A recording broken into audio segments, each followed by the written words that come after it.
예레미야는 이 하나님으로부터 부르심을 받아서 여러 나라의 선지자가 되었습니다. 이 오늘 본문에서는 예레미야가 이 하나님의 그 부름을 받은 뒤에 보았던 환상에 관한 내용을 담고 있습니다. 하나님께서는 예레미야에게 한 환상을 보여주십니다. 그리고 11절과 같이 물어보십니다. 예레미야야, 내가 무엇을 보느냐 하고 말이죠. 그러자 예레미야가 대답합니다. 내가 살구나무 가지를 보나이다. 그러니까 하나님께서 이 예레미야에게 처음으로 보여주셨던 그 환상은 바로 살구나무 가지였습니다. 예레미야가 정확히 어떤 장면을 본지는 모르겠지만 아마 이런 장면을 봤을 것 같습니다. 지금 사진을 보시면요, 이 나무가 어떤 나무이신 것 같은가요? 네, 그렇죠. 저도 처음에 이제 그 벚꽃나무인 줄 알았는데 이 나무는 제가 사실 사진을 가져왔으니까 짐작하시겠지만 살구나무인가 보다 하시겠죠. 네, 그러나 살구나무도 아니고 사실 이 나무는 아몬드 나무입니다. 그래서 갑자기 왜 아몬드 나무를 보여주냐라고 생각하실 수 있는데, 이 본문에서 말하고 있는 이 살구나무가 사실은 원어를 살펴보면 아몬드 나무이기 때문입니다. 아마 성경이 이제 우리나라 말로 번역되었을 그 당시에는 아몬드 나무가 참 생소했을 것입니다. 기사를 보니까 드디어 우리나라에서도 아몬드 나무를 재배를 성공했다라는 기사가 있었는데 성공했지 사실 그것들이 많이 재배되고 있는 것 같지는 않습니다. 그러다 보니까 지금도 이 아몬드 나무는 우리나라에게 좀 생소한 나무처럼 보입니다. 그런데 아까 보신 것처럼 이 아몬드 나무가 벚꽃처럼도 생겼고요, 또 살구나무처럼도 생겼습니다. 그렇기 때문에 비슷하게 생겨서 우리나라에 익숙한 살구나무로 번역을 한 것 같습니다. 사실 이 벚나무랑 살구나무랑 또 아몬드 나무는 모두 이 벚나무에 속한 것이어서 다 비슷한 나무라고 볼 수 있겠습니다. 그래서 하나님께서 이 예레미야에게 환상을 보여주셨고 그 환상은 바로 이 아몬드 나무 가지였습니다. 그러면 하나님께서 대체 왜 이 나무가지를 예레미야에게 보여주신 걸까요? 그 이유는 이 12절에서 말씀해 주고 있습니다. 이 12절의 말씀을 한번 보시면 여호와께서 내게 이르시되 내가 잘 보았도다. 이는 내가 내 말을 지켜 그대로 이루려 함이라 하시니라. 하나님께서 이 하나님이 그 하신 말을 지켜 그대로 이루게 하기 위하여 이 아몬드 나무 가지를 보여주셨습니다. 그렇구나라고 그냥 넘어가면 되는데 사실 저는 이 말씀이 잘 이해가 되지 않습니다. 그러니까 이 아몬드 나무 가지랑 하나님께서 그 하신 말이 지켜 그대로 이루어지는 것이 대체 무슨 상관인가 하고 좀 이해가 되지 않습니다. 그래서 알아보니까 먼저 예레미야의 고향과 아주 밀접한 관련이 있다는 것을 알게 되었습니다. 예레미야의 고향이 어디일까요? 그걸 어떻게 알겠습니까? 그렇죠? 근데 1절의 말씀을 보시면 나와 있습니다. 1절의 말씀을 보시면 베냐민 땅 아나돗의 제사장들 중 이렇게 돼 있죠. 그렇기 때문에 베냐민 땅 중에 아나돗이라는 곳이 바로 이 예레미야의 고향입니다. 이 아나돗은 예루살렘과 아주 가까이에 있는 동네인데 구글 지도를 찾아보니까 오늘날에도 이 아나돗이라는 지역 이름을 그대로 쓰고 있었습니다. 그리고 이 아나돗은 최근까지 가장 최신은 모르겠는데 최근까지는 아몬드를 대량으로 또 재배하던 곳이라고 합니다. 그렇기 때문에 이 예레미야에게 있어서 이 아몬드 나무는 우리가 봄마다 보는 활짝 핀 그 예쁜 벚꽃과 같이 아주 흔하디 흔한 또 너무나도 익숙한 나무였다라는 것이죠. 그래서 예레미야는 하나님께서 이 한 나무가지를 보여주셨을 때 너무나도 흔히 또 자주 접했던 그 아몬드 나무 가지, 바로 그것을 알아차렸다라는 것이죠. 그렇다면 하나님께서는 왜 이 익숙한 아몬드 나무를 예레미야에게 또 환상으로 보여주셨나? 하나님은 이것을 예레미야에게 보여주시면서 알아차리기를 원하셨던 것입니다. 이 12절에 보시면요, 이 지켜라는 이 말 때문입니다. 개역개정에서는 지켜라고 번역되어 있어서 약속을 지키다, 시간을 지키다 이런 의미로 생각이 되는데, 다른 번역본들을 보시면요, 지켜보다로 대부분 번역되어 있습니다. 그래서 이 지켜보다를 히브리어로 샤카드라고 합니다. 그리고 아몬드 나무를 히브리어로 샤케드라고 합니다. 감이 오시죠? 네, 둘이 비슷한 단어입니다. 히브리어는 원래 그 모음을 표기하지 않는, 그러니까 자음만 표기하는 그런 언어이기 때문에 샤카드나 샤케드나 사실 똑같이 알파벳으로는 똑같습니다. 그러니까 하나님은 이제 언어 유희를 지금 하고 계시는 거죠. 그러니까 예레미야가 이 아몬드 나무까지 샤케드를 보았을 때에 샤카드, 지켜보다가 떠올랐다라는 것입니다. 그래서 12절에서 하나님께서는 하나님이 하신 말이 이루어지는 것을 하나님께서 지켜보고 계시다라는 것입니다. 이것은 곧 하나님께서 하신 말씀은 반드시 이루어지며 또 반드시 완성된다라는 의미를 가지고 있습니다. 그러니까 하나님께서 예레미야에게 아몬드 나무를 보여주신 것은 바로 이 사실을 말씀해 주시기 위해서입니다. 하나님의 말씀이 사람이 듣기에 어떠하든 그것이 비현실적이고 또 도저히 일어날 수 없을 것 같은 영화 같은 일을 할지라도 하나님이 말씀하시면, 하나님이 계획하시면 그것은 분명히 이루어진다라는 것을 말씀하고 싶으셨던 겁니다. 하나님께서는 예레미야에게 이 아몬드 나무 가지를 보여주시면서 하나님의 말씀이 반드시 이루어질 것을 말씀해 주셨습니다. 그리고 바로 이어서 물론 시간상의 차이가 있을지 모르겠지만 성경에는 바로 이어서 두 번째 환상을 말해주고 있습니다. 본문 13절에 보시면 여호와의 말씀이 다시 내게 임하니라. 이르시되 내가 무엇을 보느냐 대답하되 끓는 가마를 보나이다. 그 윗면이 북에서부터 기울어졌나이다 하니. 그러니까 예레미야는 이제 두 번째로 끓는 가마를 보고 있습니다. 그리고 그 윗면이 북에서부터 기울어져 있는 것을 보았습니다. 이 내용이 참 수수께끼 같지만 하나님께서는 친절히 그 다음 절에서 이 환상의 의미를 설명해 주십니다. 14절과 또 15절의 말씀인데요, 보시면요, 여호와께서 내게 이르시되 재앙이 북방에서 일어나 이 땅의 모든 주민들에게 부어지리라.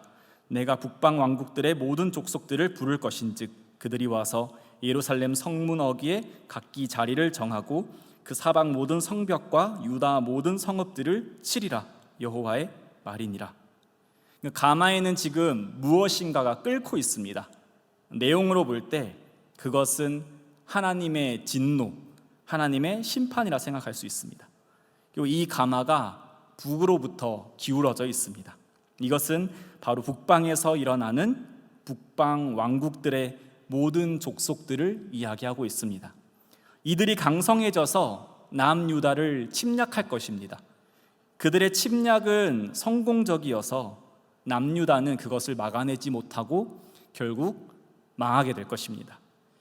하나님께서 이 남유다를 벌하시는 이유는 분명합니다. 왜냐하면 16절에서 말씀하고 있기 때문이죠. 우리 같이 한번 말씀을 읽어보도록 하겠습니다.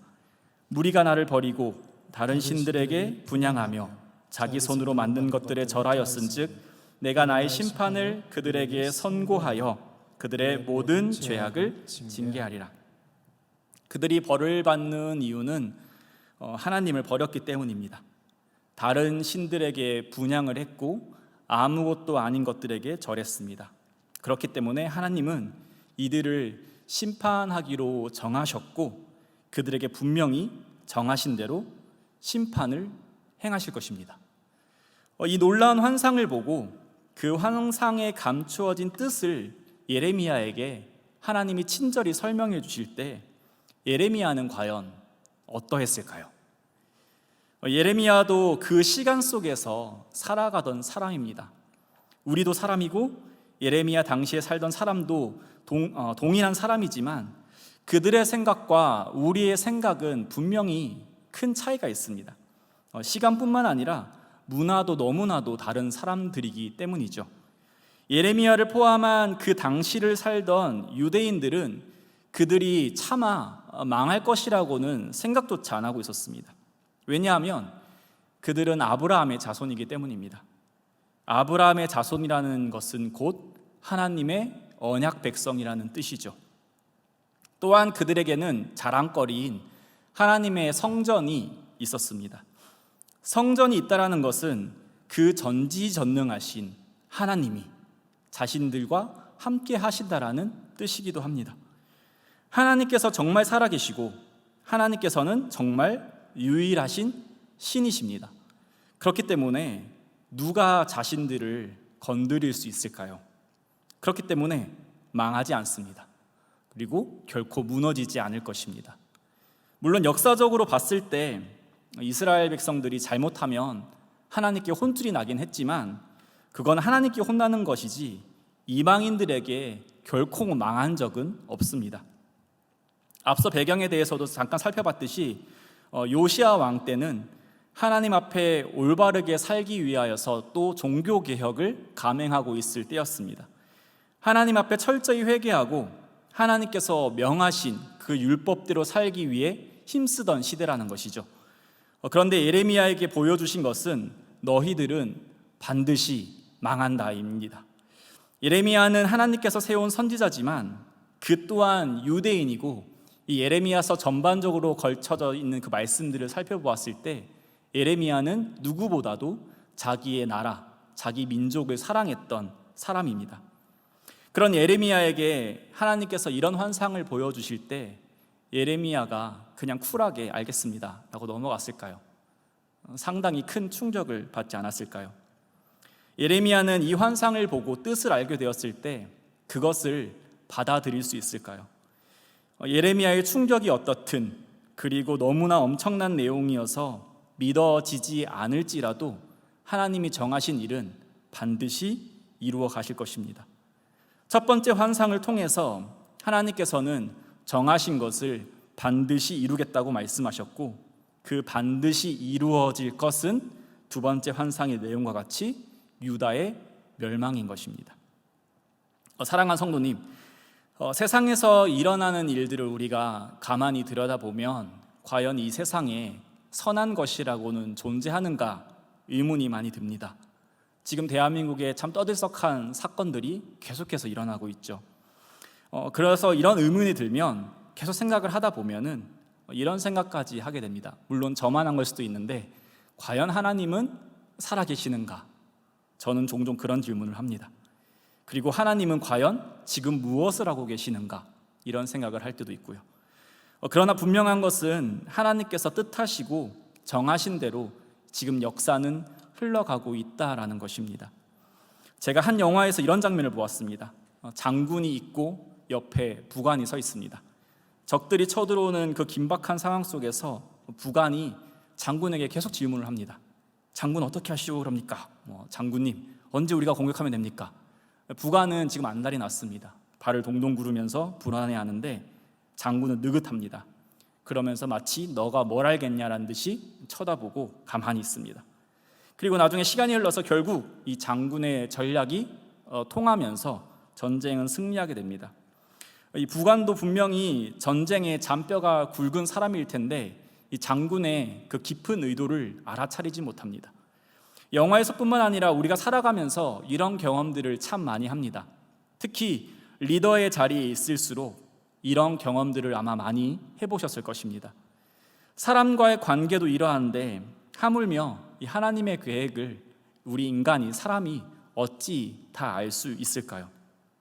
그렇게 분명 우리가 믿어야 할 사실은 희망이 보이지 않고 또 하나님의 약속이 의심되고 때로는 불경스럽게 하나님의 살아계심이 의심이 되고 의문이 든다 할지라도 이 아몬드 나뭇가지를 보여주신 것과 같이 하나님은 오늘도 말씀을 통해서 살아 역사하신다는 사실을 우리에게 알려주고 계십니다. 그러므로 사랑하는 성도님, 우리에게 허락하신 이 말씀을 통하여서 우리의 믿음을 더욱 굳건히 하는 그런 은혜가 있기를 소망합니다. 하나님께서는 이런 충격적이고 절망적인 내용을 예레미야에게 보여주시면서 계속해서 말씀을 이어가십니다. 17절의 말씀입니다. 내가 내게 명령한 바를 다 그들에게 말하라. 그러니까 말하라는 것이죠. 하나님은 이것을 위해서 예레미야에게 환상을 보여주셨습니다. 하나님께서 예레미야에게 원하시는 것은 하나님이 분명히 정한 그 뜻을 같은 민족인 유대인들에게 선포하고 그 정해진 뜻이 반드시 이루어질 것을 알기를 원하셨습니다.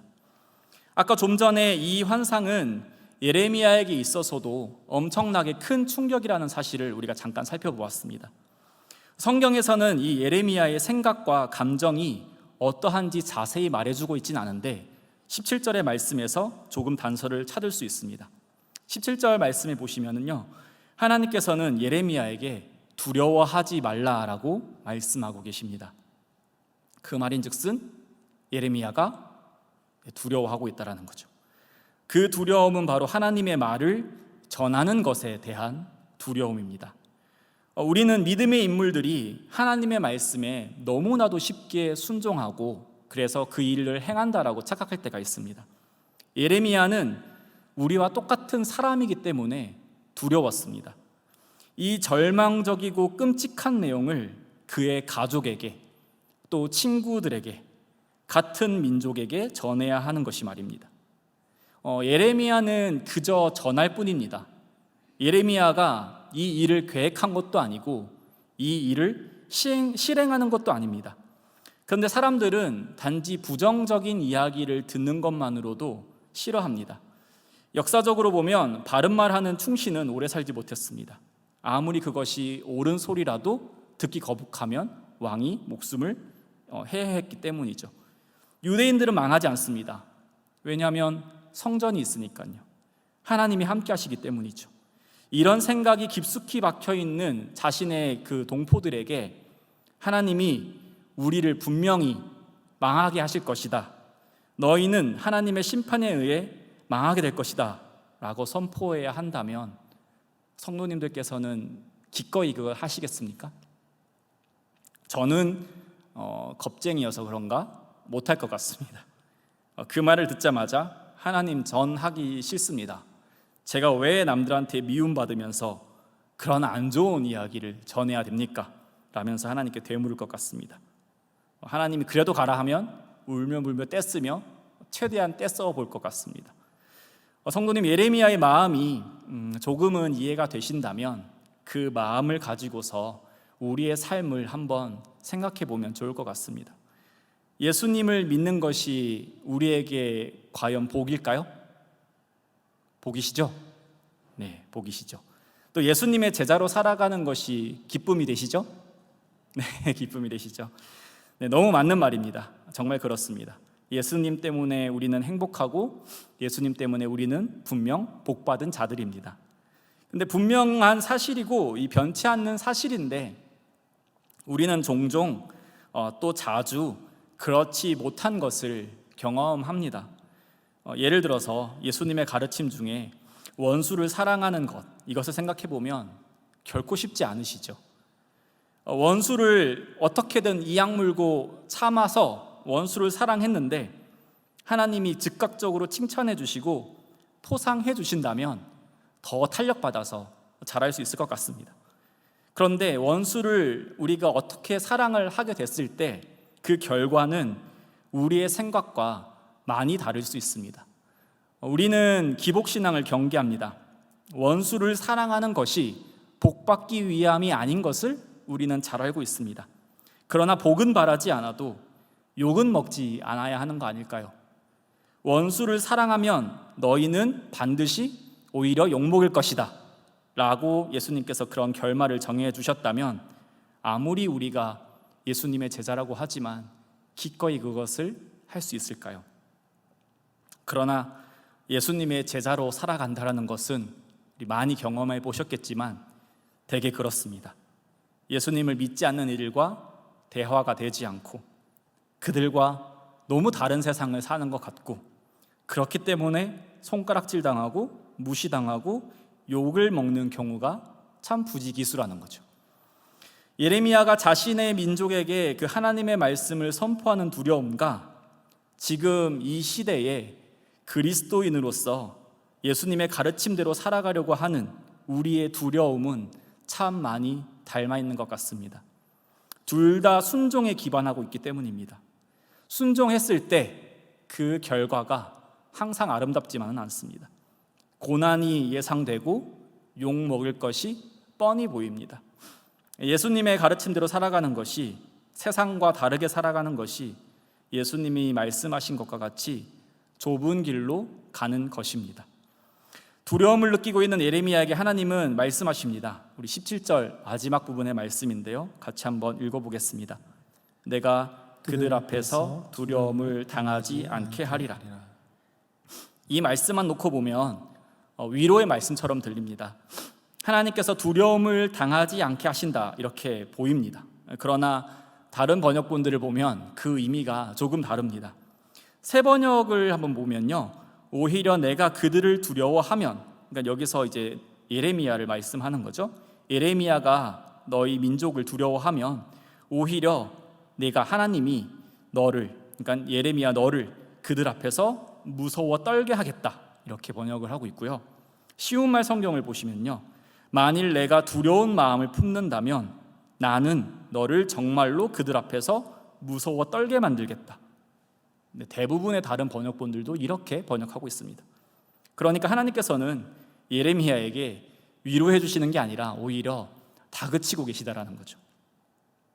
때로는 하나님께서 우리가 도저히 이해할 수 없는 상황, 고난과 환난이 닥치는 그런 상황에서도 요구하시는 것은 그 고난으로 들어가라는 것입니다. 그러니까 즉 계속해서 그리스도인으로 살라는 것이죠. 예수 그리스도의 제자가 되어서 끝까지 인내하며 버티라는 것입니다. 사랑하는 성도님, 예레미야를 고난으로 보내시면서 그런 상황 가운데 두려워하는 예레미야를 더욱더 강하게 몰아붙이는 하나님을 보면서 우리 또한 그리스도인으로 살아갈 때에 두려움과 또한 고난 속에서 신음하실 때가 있지 않으십니까? 그게 너무 힘들어서 신음하면서 하나님 앞에 기도하고 제발 이 고난 가운데서 나를 건져달라고 하나님 앞에 몸부림칠 때 오히려 하나님께서 우리에게 더 고난 속으로 가라라고 하는 그런 엄하신 하나님을 경험할 때가 있지 않으신가요? 그러나 하나님께서 우리를 고난으로 들어가라라고 하실 때, 사망의 골짜기로 들어가라 하실 때 그곳으로 보내시면서 방관하시는 분이 결코 아님을 우리는 알아야 하겠습니다.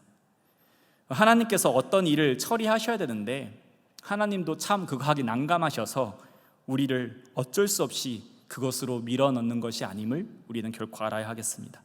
그 다음 절은 무엇을 말하고 있을까요? 하나님께서는 예레미야에게 이 두려움을 당하지 않을 것이라고 말씀하십니다. 두려움이 일어나는 그곳으로 예레미야는 발걸음을 떼야 합니다. 그것이 순종이고 그것이 신앙입니다. 아까 예를 들었던 것처럼 원수를 사랑하기 싫지만 정말 죽도록 미운 그 사람을 내가 용서하려고 발걸음을 떼야 합니다. 결코 쉽지 않은 그곳으로 우리는 발걸음을 떼야 합니다. 그런데 두렵지만 그 두려운 곳으로 걸어갈 때에 하나님은 약속하십니다. 너를 두려움을 당하지 않게 할 거고 너를 견고한 성읍으로 만들 것이고 쇠기둥, 노성벽과 같이 너가 될 것이다 라고 말이죠. 예레미야가 두려운 그들에게 하나님의 말씀을 전할 때 그들은 절대 우호적이지 않을 겁니다. 19절에서도 보면요, 그들은 오히려 하나님의 말씀을 전하는 예레미야를 칠 것입니다. 하나님께서 고난으로 보내실 때 순종하여 고난으로 기꺼이 걸어가면 하나님이 그 고난을 막아주시는 것이 아니라 결국 고난은 우리를 힘들게 합니다. 그러나 그 고난이 우리를 망하게 할 수 없다라는 것이죠. 왜냐하면 하나님께서 그 고난 중에 우리와 함께 하시고 우리를 그 고난을 통해 견고한 성읍으로 만들 것이고 쇠기둥, 노성벽과 같이 만드실 것이기 때문입니다. 또 하나님은 분명히 말씀하십니다. 19절 하반절의 말씀인데요, 우리 같이 한번 읽겠습니다. 내가 너와 함께하여 너를 구원할 것임이니라. 아멘. 말씀을 정리하겠습니다. 첫째로는 하나님께서는 신실하십니다. 사랑하는 성도님, 하나님께서 예레미야에게 그 아몬드 나무까지 환상을 보여주시면서 하나님의 계획하심과 하나님의 뜻은 분명히 이루어짐을 말씀하셨습니다. 예레미야가 그 환상을 통해서 하나님의 신실하심을 경험한 것과 같이 우리 또한 말씀과 기도로 하나님의 신실하심을 경험하고 있습니다.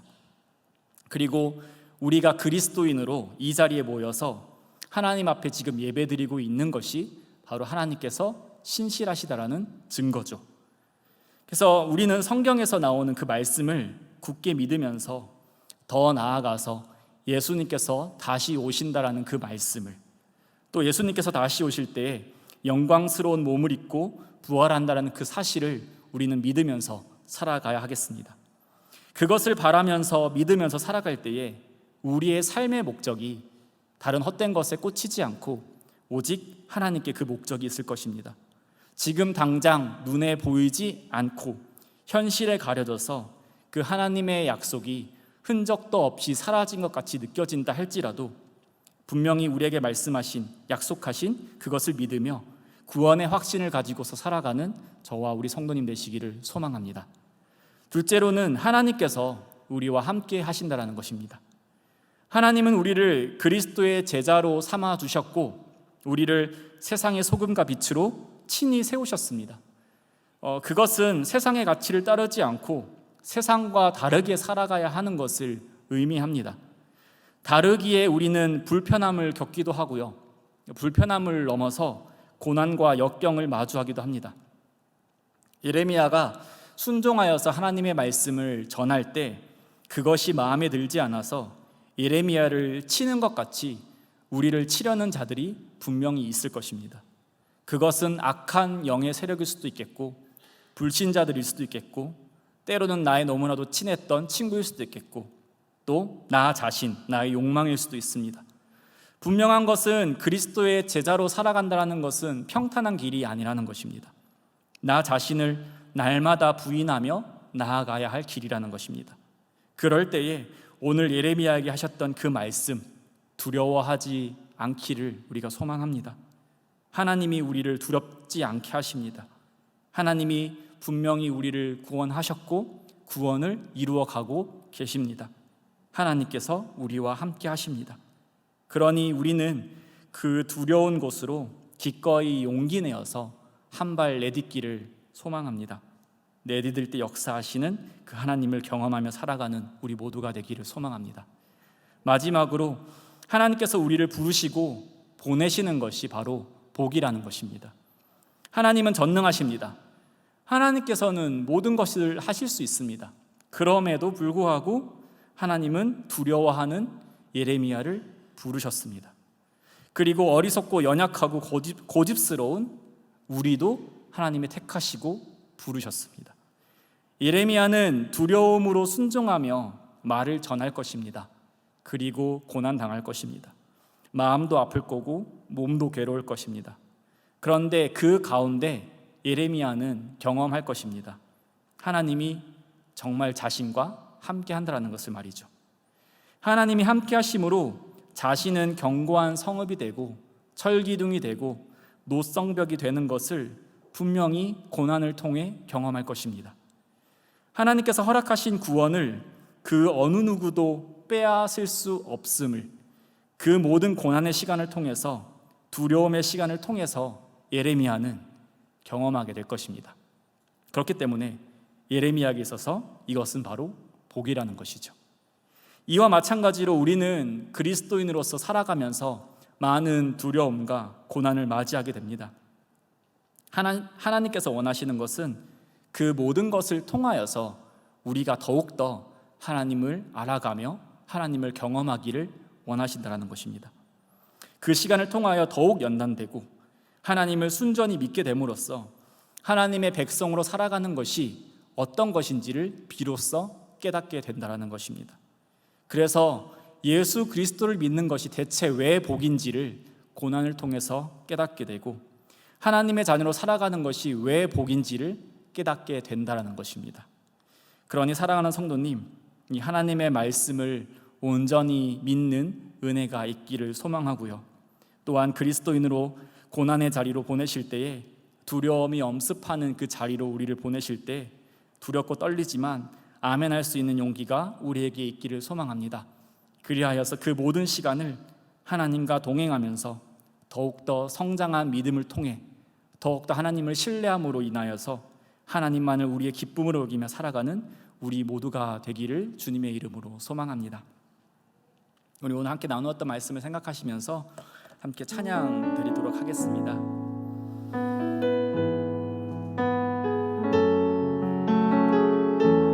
우리 가사를 생각하시면서 우리를 인도하시는 그 하나님만을 의지하며 살기를 한번 찬양을 고백하도록 하겠습니다. 의지했던 모든 것, 의지했던 모든 것 변해가고 억울한 마음은 커져가네. 부끄럼 없이 살고 싶은 마음 주님 아시네.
처음부터 고백드리겠습니다.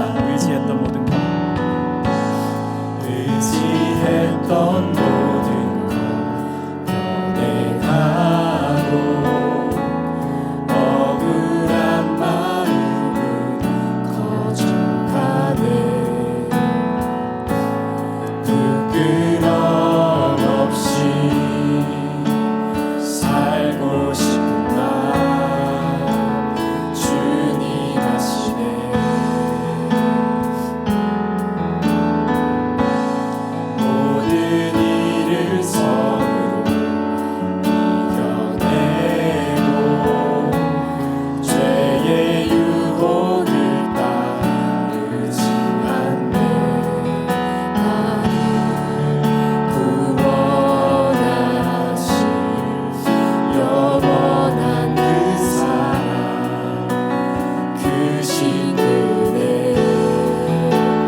한 번 더 고백드리겠습니다. 주어진 내 삶이, 주어진 내 삶이 작게만 보여도 선하신 주 나를 이끄신 보혜 중심을 보시는 주님만 따르네.